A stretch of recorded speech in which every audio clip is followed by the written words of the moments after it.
Che, seguramente no todos los días vienen un bosque como este, ¿no? ¿Estás segura de dónde vamos? Porque me estoy arrepintiendo. Pero no habías dicho que íbamos a ir a un arroyito.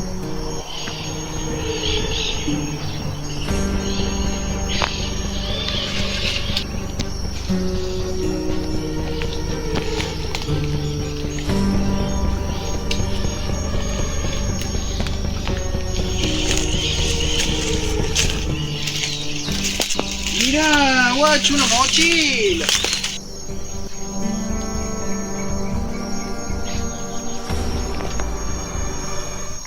Quizá alguien la dejó acá por accidente, pero esto no parece muy reciente.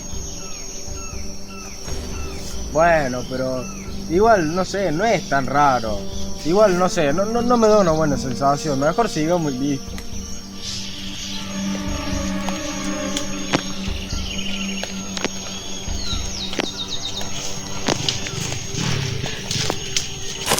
¿Escucharon eso? Debe ser un animal o algo más. Bueno, no hace falta ponerle más tensión a la situación, ¿no te parece?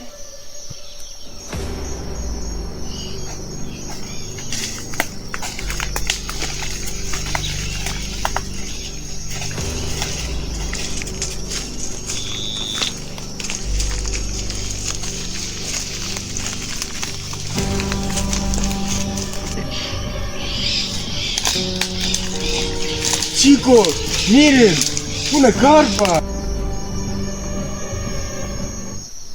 Esto es algo reciente, ni siquiera estaba prendido. Che, igual está medio raro esto, no me gusta, no me pegaría la vuelta. Calmate. Habrá venido gente a acampar. Tal vez se olvidaron las cosas. Está bien.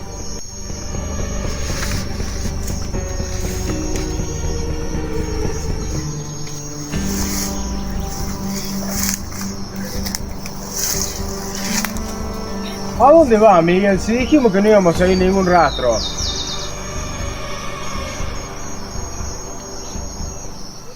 Si alguien se perdió, por lo menos podemos ver a dónde fue.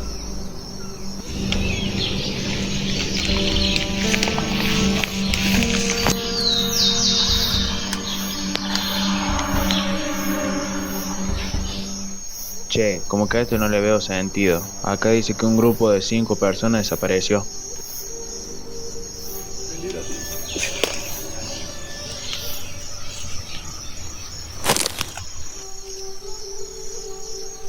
Parece que no somos los únicos acá.